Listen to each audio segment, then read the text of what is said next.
c'est testé, c'est bon, c'est parti. Donc, Hein? dès que vous voulez, hein. Numérique.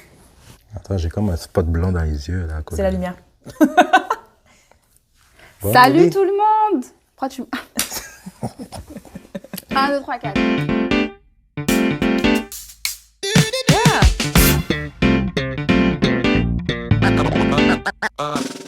Down in the place to be. Forget your cares and more, most definitely.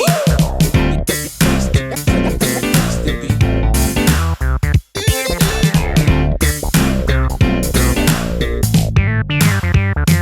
Salut tout le monde, bienvenue à Salut. DMCV. J'espère que vous allez bien. Max-André, comment tu vas? Ça va très bien, toi? Moi, ça va très bien. Alors aujourd'hui, on reçoit quelqu'un de très spécial pour moi, qui s'appelle roulement de tambour, qui s'appelle Pascal. Allô! Salut Allô, Pascal, Pascal. comment tu vas? Ça va très bien. Vous de même? Moi, ça va bien. Vous avez l'air en va? forme? Ben Ça oui, va? Ouais. c'est vendredi. Vous vivez à la Dieu maison. merci, vendredi. c'est vendredi. C'est vendredi, vous avez survécu à votre semaine? Yes, yes. Une belle semaine pour moi. Une belle semaine pour toi? Ouais. Ouais. Congé. Congé? Oui, semaine de congé. Et toi, Pascal, ta semaine? Très relax. Nous aussi, à mon groupe de jeunes, on est en vacances, donc on est très relax. Tranquillement. On est très relax. C'est parfait. Donc, nous, on te reçoit aujourd'hui à DMCV. Mais avant tout ça, on veut que tu te présentes un peu parce que tout le monde ne te connaît pas. C'est Donc, ça. on veut savoir un peu de ton prénom, d'où tu viens, qu'est-ce que tu as fait dans ta vie, pourquoi tu aimes Jésus. Oh, wow. Pourquoi j'aime Bref, Jésus? ouais. Tout ça? En On combien de veut temps? tout savoir. Pourquoi j'aime Jésus? Ça On prendrait veut tout 3 savoir. jours. Pas tout, Non, mais on veut tout ok. savoir. Donc, juste une petite présentation de toi. Parfait. Ben, moi, mon nom, c'est Pascal Archambault. Non, je ne suis pas propriétaire des magasins Archambault. Beaucoup de monde le... Ah, c'est ça, j'ai pas Elle n'est pas l'argent. millionnaire. Non, j'aimerais être On maman, voulait une malheureusement. subvention. Non, c'est ça, j'ai essayé, ça marche pas. Non, mais ouais, Pascal Archambault, ben, je suis née dans un foyer qui croit en Jésus, un foyer Ouais. chrétien. Mes parents sont issus du réveil au Québec qu'il y a eu dans les années 80. Là, fait que voilà. Donc, je suis née là-dedans, d'une famille très vraie, très brute. Là. On n'avait pas peur de se dire les vraies affaires puis de parler les vraies choses. J'étais pas dans la ouate totalement, mais quand même une famille chrétienne, ça allait bien. Fait que j'ai toujours eu un parcours un peu où j'ai toujours voulu servir Dieu parce que je l'aimais, mais surtout parce que je le craignais puis parce que je savais pas plus quoi faire d'autre Comment dans la faire vie. Tu sais, ça, Non, ouais. mais t'es né dedans. Fait que qu'est-ce que tu veux Ben, faire ça, d'autre de plus? Tu sais, moi, j'entendais des histoires horribles de genre du monde qui lâchait Jésus puis qui était dans la drogue et tout. J'étais comme non, j'avais trop peur. Là. Puis j'avais vu tous les films sur l'apocalypse. Là. Les films sur l'enlèvement. Là. Ouais. Fait que j'étais comme non, OK. Fait que j'avais un peu peur. Fait que je restais vraiment, mais j'étais. Tu sais, j'étais assez... ça, dans mon parcours, ça a une grande importance. C'est comment je me sentais à cette époque-là. Je me sentais, j'avais vraiment comme la Pascal à l'église, la Pascal à l'école, puis la Pascal à la maison, puis la Pascal toute seule avec Dieu. C'est comme si j'avais l'air à l'église hyper spirituelle, puis hyper rangée, puis je savais ce que je voulais, puis je jugeais limite les gens qui vivaient pas leur vie droite avec Dieu, là, genre. Mais après ça, à la maison, j'étais vraiment réservée. J'étais la petite... je faisais mes trucs dans la famille, puis tout ça. Mais ma soeur prenait beaucoup de place, les autres prenaient beaucoup de place dans la famille, fait que je me sentais un petit peu plus à part, tout ça. Puis à l'école, je faisais le clown. J'étais tout le temps en train de faire de l'impro, en train de faire des niaiseries, parce que je voulais...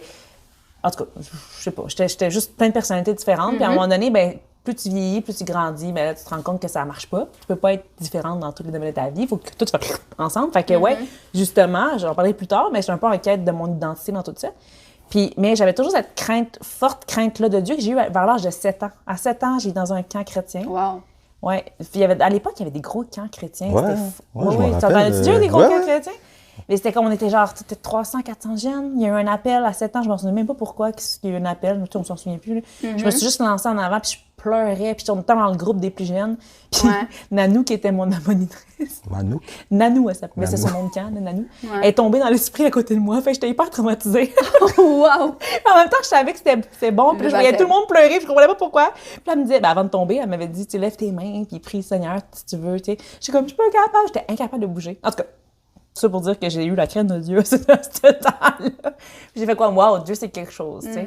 Puis plus tard, quand j'ai grandi après ça, ben, tu sais, je suis allée faire des études en physiothérapie. Ça n'a pas marché. J'ai fait un petit burn-out déjà à 24 ans. Puis j'étais comme, OK, la vie commence bien. Je sais pas ce que je veux faire dans la vie. Je me cherchais encore. Ben, j'étais pas encore ancrée, justement, dans mon identité, dans qui j'étais. Fait que je me cherchais beaucoup. Puis, à un moment donné, j'ai lâché mes études. Je suis allée faire des études en intervention de loisirs. Fait que c'est beaucoup d'événementiel puis d'intervention auprès des jeunes. J'ai fait ma spécialité là-dedans, mes stages en maison de jeunes et compagnie, blablabla. Tout ça pour dire que quand j'ai eu mon premier emploi, je travaillais dans une école primaire, je m'en souviens. J'ai travaillé là pendant 4 ans comme intervenante Loisais. Ma mère est décédée quand j'avais 25 ans après, qui est quand même jeune, tu sais, 25 ans, tu commences dans la vie. J'étais pas mariée, je vivais encore à l'époque chez mon père, tout ça, chez mes parents, quand ça s'est passé. Puis ça m'a vraiment fait un choc. Puis j'ai réalisé que j'avais pas... Ce choc-là, je vais vous expliquer pourquoi, mais j'ai comme réalisé que j'avais pas d'amis. Parce que j'étais en détresse. Puis il y a personne qui venait vers moi parce que j'étais vraie avec personne. Puis j'avais pas de personne avec qui j'avais réussi à connecter dans la vie, sauf ma mère. Puis ma soeur plus tard, mais ma mère, c'était la personne qui me connaissait par cœur, qui pouvait faire n'importe quoi, c'était ma meilleure amie, tu sais. Là, je la perdais. Fait que là, je me suis mis à être fâchée contre l'Église, parce que l'Église prenait pas soin de moi. Mais tu sais, moi, toutes ces années-là avec l'Église, j'étais un peu pas vraie, puis j'étais froide. Tu sais, tout ça pour dire que là, j'ai fait à Dieu. Dieu, je suis un peu fâchée de tout ça. J'ai besoin de quitter, j'ai besoin de m'en aller, j'ai besoin de passer à autre chose. Et puis, il est arrivé une opportunité où j'ai pu prendre des cours d'une formation en Suisse. J'ai fait 1 an de formation à distance pour, après ça, me rendre là-bas. J'ai passé 6 mois en Suisse, dans une ferme, littéralement, avec des vaches, comme ma voisine. Wow. Puis où j'ai eu des cours théologiques, mais aussi beaucoup de cours sur moi, sur des guérisons, sur des délivrances, sur des choses que j'ai dans ma vie. Puis c'est vraiment pendant cette période-là que j'ai compris l'amour de Dieu qui est juste incroyable. Fait que la crainte de Dieu puis l'amour a fait un en dedans de moi, puis ça a fait, OK, Dieu, je veux vraiment te suivre toute ma vie. Puis après ça, tout le parcours que j'ai eu là, de délivrance, puis de guérison de mon passé, tout ça. Puis je suis revenue ici après, puis j'ai fait comme, let's go, je peux pas rester silencieuse sur ce que j'ai vécu. Il y a trop de gens qui vivent encore enchaînés, qui sont pas libres dans leur vie chrétienne. Fait que j'ai dit, go, tout ce que je vais faire à partir de maintenant, Dieu, je me consacre à toi. Puis tout ce que je vais faire, ça va faire en sorte que les gens vont être plus libres dans leur identité en toi. Fait que tout ce que je fais, je me consacre à ça. J'ai travaillé dans des camps d'évangélisation. J'ai travaillé dans à la Ligue pour la lecture de la Bible, qui est organisée. J'ai travaillé à Paradoxe, qui est avec le district du Québec, avec les APDC. Là, je suis présentement responsable d'un groupe de jeunes à l'église de Gatineau Nouvelle Alliance, puis Réalité Jeunesse. Puis, fait que c'est ça. Puis là, j'ai créé aussi une identité qui est une compagnie, une entreprise avec mon ami André, où est-ce que justement on offre des ressources aux églises sur l'identité. Fait que voilà. Justement, là, tu nous as parlé d'identité. Le mot est sorti genre 53 fois. Ouais, carrément. C'est-tu important, tu penses? Oui. Je pense que les gens ont compris le thème. Ouais, le thème de ce soir, c'est l'identité. L'identité. Non, ouais, c'est pour ça que tu m'avais invité. Un peu. Je croyais qu'on parlerait de café aujourd'hui. Ah non. Un bon café qui a été fait par Sam. Merci, oui, Sam qui est derrière la caméra. Il est très bon d'ailleurs, merci Sam. Big ups. Je sais pas, il me regarde par quelle caméra, Sam. Sam, mais il est très bon. Non. Plus sérieusement, tu as parlé d'identité, justement, et notre question, c'est quoi l'identité? Qu'est-ce que l'identité d'un chrétien, exemple, ou comment tu peux la trouver? Ben, je pense que c'est ça. T'as pas le choix quand on croit en Dieu, on croit que c'est lui qui nous a créés, donc on n'a pas le choix de croire que n'importe quel humain sur cette planète Terre va avoir une identité complète en Jésus. OK. C'est déjà à la base, c'est parce que Dieu nous a créés, l'humain a péché, puis il y a seulement Jésus qui peut nous donner accès à Dieu, on le sait, hein. Fait que je pense que n'importe quel humain va toujours avoir un... C'est justement pour citer Blaise Pascal, qui a dit que dans le cœur de l'homme, il y a toujours un vide, puis ce vide-là a la forme de Dieu, tu sais. Fait que notre identité ne serait jamais complète, premièrement, si on n'a pas Jésus. Fait que déjà à la base, hein, on s'entend. Base. Puis, mais tu sais, il y a plein de chrétiens. Puis moi, j'étais chrétienne à l'époque, puis j'avais Jésus, puis j'étais comme, j'avais pas mon identité, justement. Puis il y a une question, moi, pour moi, identité et liberté vont de pair ensemble, tu sais. Quand tu es encore dans des comment dire, rites, là, mais c'est pas des rites, je sais pas, c'est pas si intense que ça, là. Quand t'es dans des patterns religieux, quand t'as encore des péchés dans ta vie qui sont enracinés, que ce soit ton passé ou ce que tu laisses entrer dans ta vie, ou quand on est encore dans ces modes religieux-là, on n'est jamais libre. On est encore dans la servitude, on sert notre chair, on sert d'autres choses, on sert pas le Seigneur, fait qu'on n'est pas libre. Puis pour moi, notre identité, quand on est un enfant de Dieu, quand on est croyant, elle est pleine, puis elle est belle quand on est capable de marcher d'une manière libre. Puis marcher de manière libre en Jésus, c'est drôle parce que c'est totalement l'opposé de ce que le monde nous propose. De la liberté du monde. Tu sais, le monde, vous le savez, là, le monde nous propose soit qui tu veux être, choisis qui t'es bon, t'es fort, t'es capable, t'es parfait, t'es bon, t'as tout ce qu'il faut en toi pour y arriver, genre go. Tu sais, c'est très... vous savez, là, vous avez déjà entendu ça. Puis on vous l'a même probablement déjà dit dans l'Église aussi, hein, des fois. Mais je trouve qu'en Jésus... c'est tellement l'opposé quand on marche en tant que chrétien. C'est dans l'humilité de la démarche. Mourir à toi-même, ouais. Mourir à toi-même, mourir à ta chair, mourir à tes désirs, mourir à ce que t'es. Réaliser que t'es que t'es en fait de la poussière, que t'es juste pécheur, puis que sans Jésus, ben, t'y arrives pas. T'sais, j'avais déjà dit ça à mes jeunes à Mané, ça les avait choqués. T'sais. J'avais dit, on vous dit, vous êtes beau, vous êtes bon, vous êtes fin, vous êtes capable, mais la réalité, oui, vous êtes beau, oui, vous êtes fin, mais vous n'êtes pas capable. On a tous besoin de Jésus. Tout le monde a besoin de Jésus pour arriver. Sur Terre, tu peux faire des affaires incroyables, mais rendu au ciel, rendu à ta mort, rendu après, que si Jésus revient, tu fais quoi? T'sais? Puis tu peux trouver vraiment ton vrai épanouissement en Jésus, de cette manière-là. Là. Fait que, tu sais, je dirais, la vraie identité, c'est quoi? C'est de marcher dans l'humilité, puis de toujours travailler sur soi, puis demander au Seigneur de venir sans... parce que pour marcher dans la liberté, c'est de pas marcher dans la culpabilité, mais de marcher dans la repentance. Puis marcher toujours d'une manière à ce que, tu sais, la culpabilité mène à la mort, mais la repentance mène à la vie. Puis pour moi, c'est ça. Fait que ça fait vraiment toute la différence quand t'es chrétien, puis tu marches d'une manière libre et avec la vie, puis dans la repentance, ils n'ont pas dans la culpabilité, que l'ennemi veut toujours nous rentrer dans la tête, là. Puis quand tu marches de manière libre, ben les gens, ils veulent ce que t'as. Ils sont comme, wow, pourquoi toi, t'es bien? Pourquoi toi, t'es différent? Pourquoi toi, t'es conscient de ton identité, puis tu marches la tête haute dans les projets que tu entreprends, tu sais? Ben c'est qu'on a Jésus, puis on peut marcher libre. Tu sais. Je sais pas si ça répond à la question, mais... Ouais, j'aime le fait que tu dis une des premières étapes de notre identité, c'est de marcher dans la liberté. Ouais. Puis Jésus il est venu justement sur cette terre pour nous rendre libres. Ouais. Puis, tu sais, on voit la société aujourd'hui, surtout chez les jeunes, je pense que les jeunes vont surtout chercher leur identité dans leurs amis. Ouais, ben ouais, c'est Et ça. C'est l'âge où est-ce que tu fais tes repères, là. Ouais. Puis, tu dis, là, tu travailles avec les jeunes, Réalité Jeunesse, qu'on salue. Hey, oui, tu les connais, hein? Ben oui, ils sont venus une fin de semaine, oui, puis c'est vrai, pour moi, c'était vraiment malade. C'est vraiment nice, ouais. Puis, qu'est-ce qui t'attire chez les jeunes? Juste comme ça. Ben, ouais, c'est une bonne question. Je trouve que cette espèce de justement, c'est pas encore des adultes. Puis, mais ils se prennent pour des adultes. T'sais, ils ont des grandes questions d'adultes, mais ils n'ont pas encore toute la capacité ou tous les plis qu'un adulte pourrait avoir. T'sais, je m'amuse souvent à dire, des fois dans l'église, les personnes plus pas âgées, là, plus vieilles, qu'on n'est plus à la jeunesse, des fois on vit avec plein de blessures, puis on ressasse des affaires, puis mais mes jeunes, en tout cas les miens, puis de ce que je vois de la génération qui s'en vient, c'est ça qui m'attire, c'est qu'il y a une espèce de soif de vrai, puis une espèce de soif de changer pour vrai, puis ils sont pas déstabilisés au moindre commentaire ou au moindre blessure ou au moindre petite affaire, ils sont en train encore de se construire, fait que c'est à nous en tant que personnes qui les influencent, parce que vous aussi vous influencez la jeunesse, d'être le meilleur soutien possible pour eux, puis le meilleur, le bâton qui tient le plant de tomate, là. Comment t'appelles ça? Un tuteur. Merci, ma chérie. Quoi?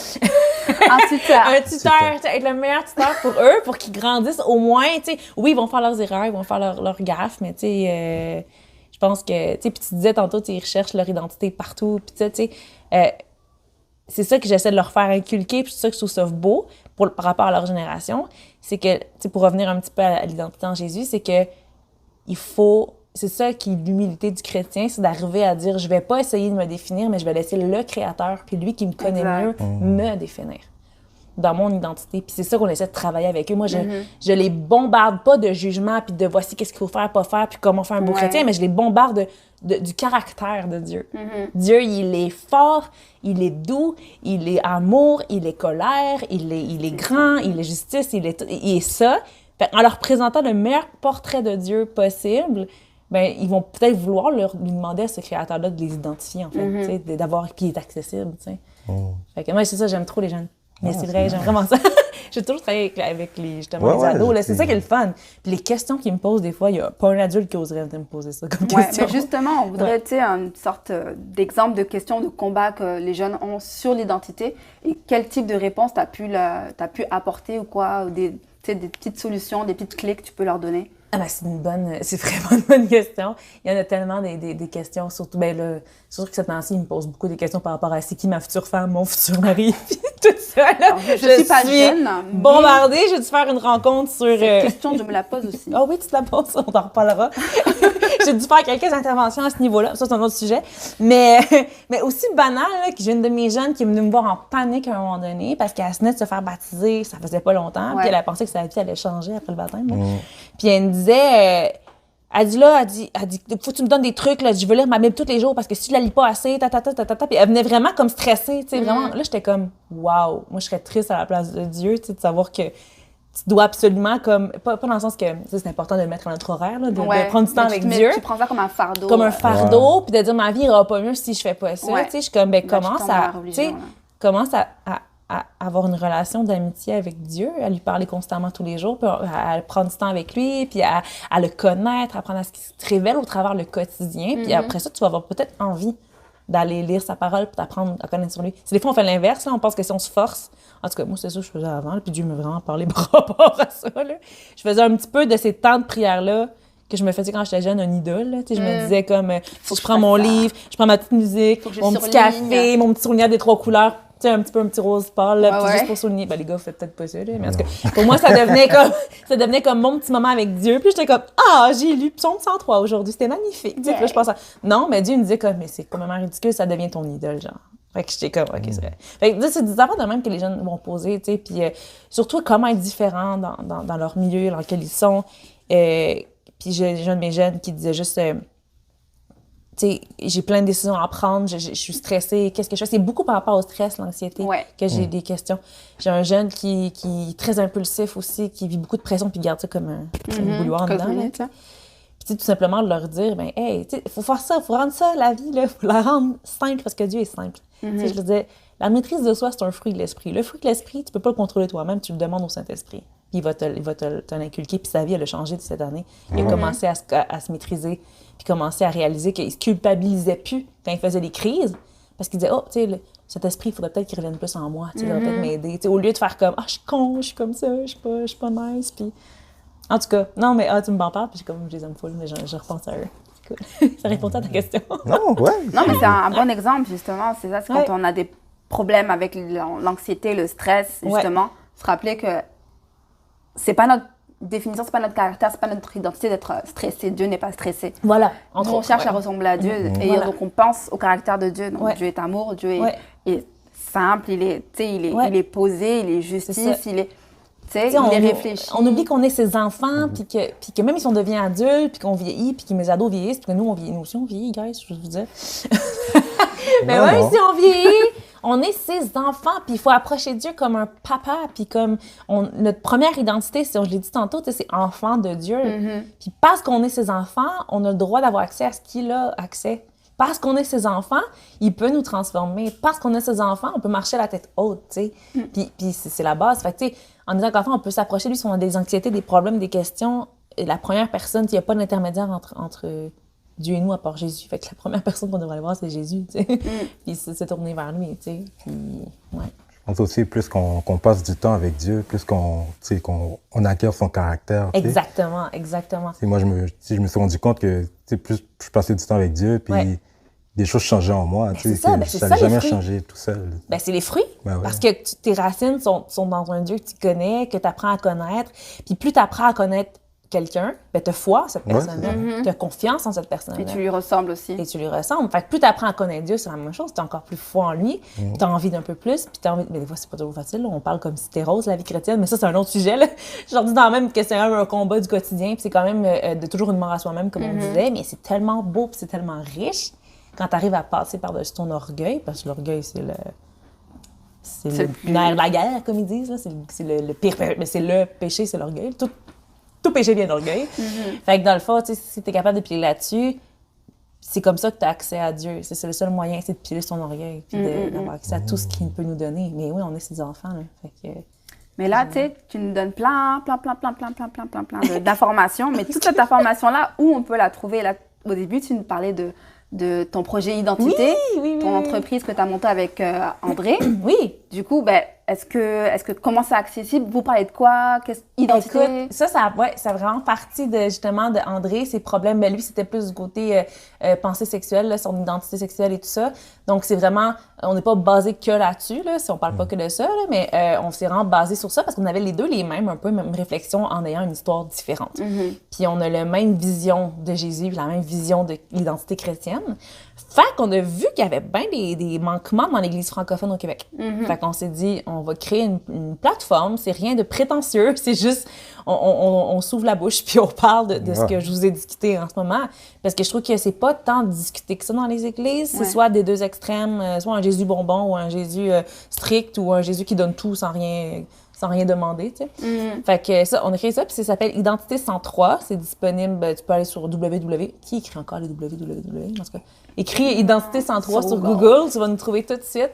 On a un podcast, on a une formation plus poussée qui s'appelle ID+, qui a une chaîne ID+, qui s'appelle L'être vrai. Puis éventuellement, on va sortir des choses pour les ados. André, il a aussi écrit un livre sur un dévotionnel qui va bientôt sortir sur 30 jours, comment découvrir son identité en Christ.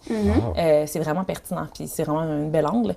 Et puis il y a de la musique aussi qui, lui, développe. Identité aide, dans le fond, la carrière d'André Lefebvre, qui est l'artiste, à pousser un peu plus.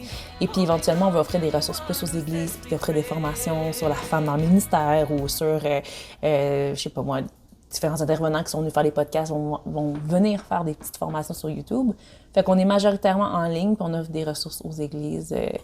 Une plateforme où c'est fun de parler des choses vraies, simples, sans préjugés, sans tabou. Puis, C'est Donc, quoi ça s'appelle Identité 103, c'est ça? 103. Identité C'est quoi 103? 103, c'est, ben justement, je l'ai dit tantôt en exemple, mais c'est le psaume 103. C'est basé sur le psaume de David 103, qui pour moi est un psaume qui. Ben, ça a été vu un peu dans. Parce que ça va paraître intense, mais André a fait un rêve qui voyait un 0, puis un 3, puis un 1 dans notre affaire. Puis tout de suite, quand il a dit ça, je suis allée voir le psaume 103.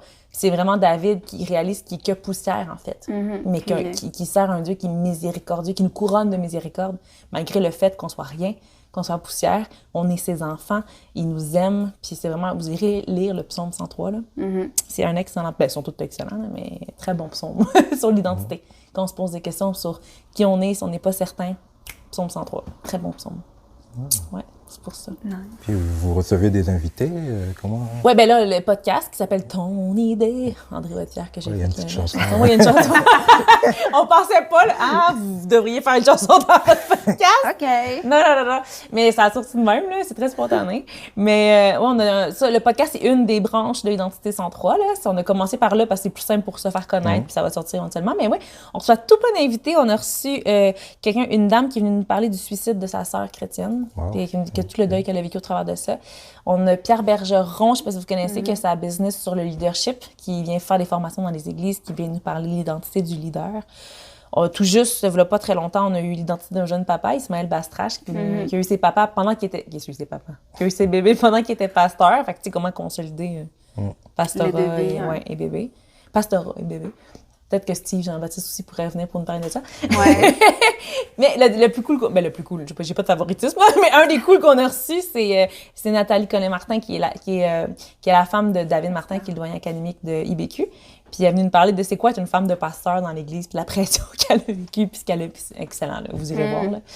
Puis plein d'autres personnes comme ça qui sont venues, un missionnaire, un pasteur. Ouais. Oh, c'est nice. C'est vraiment nice. C'est Enfin, vraiment un petit 30, un peu comme vous, là, un petit 30 minutes chill, où on jase avec les autres, puis ils nous parlent.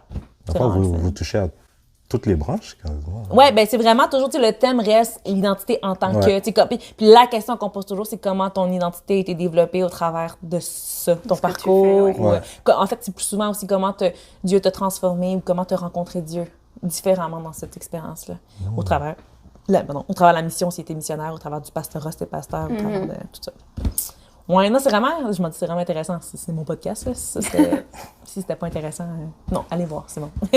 Ouais. Ben, il reste quelques minutes, mais on va peut-être en profiter pour te donner la place sur c'est quoi tes projets futurs, qu'est-ce qui va sortir bientôt. Pascal Archambault, on veut des scoops. 2030. Honnêtement, 2030. Tu dis ça comme ça. 2030, écoute, honnêtement, ce qui est très drôle avec ma vie, c'est que, ben, à part des projets pour identité qui s'en viennent, là, éventuellement, l'album, ben là, il devrait déjà être sorti, mais la musique d'André Lefebvre, que vous pouvez aller googler aussi, que je l'aide à... Pas avec la musique, là, je suis pas musicienne, ben un peu, mais en tout cas. Mais au travers de ça, puis il va y avoir éventuellement les capsules pour enfants que je vais travailler très fort là-dessus qui vont sortir. Mais ça, c'est vraiment par rapport à Identité 103. Puis aussi, on aimerait ça aller faire des formations dans les églises, aller parler dans les églises. Puis c'est sûr que en tant que leader jeunesse, tu sais, je me promène déjà beaucoup dans le Québec, là, puis s'il y en a qui veulent m'inviter à leur jeunesse pour aller parler, je le fais déjà, là, je me pointe un peu partout. Puis, à part ça, honnêtement, là, la vie est faite de surprises, j'ai envie de vous dire. Je suis très... moi, Dieu me dit, va là où tu veux que j'aille, puis je vais t'amener là où tu sauras même pas que je t'aurais amené. Je sais pas si ça se dit. Là. Yeah. Mais vous comprenez. Fait que je follow Dieu, je regarde où est-ce que c'est quoi les projets. Pour le moment, j'aime toujours ce qui est la jeunesse. Puis je pense que je vais être dedans pendant un méchant bout. Je vais pas là, je dirais pas si je vais quitter ma jeunesse ou pas là, dès que mes jeunes écoutent. Non, je vais rester pour la vie avec vous, mes jeunes, toute la vie. Elle vient au campus. Ouais, c'est ça, au campus, c'est ça. Mais c'est clair que moi, je veux aller vers les églises, aller vers les gens. Fait que peu importe, je sais que ce qui s'en vient, que je peux pas parler maintenant, mais je sais ce qui s'en vient dans mes projets futurs d'emploi. Ça va être vraiment plus d'aller sur le terrain. Aller voir comment vont les leaders jeunesse, comment vont les leaders, comment vont les gens, comment vont les églises, prendre prendre le pouls de ça, puis d'aller les encourager, aller comme inviter justement, ou comme ça, c'est un rêve qui est là depuis très longtemps, mais je sais que le Seigneur l'a entre ses mains. Là, fait que, Amen. Ouais.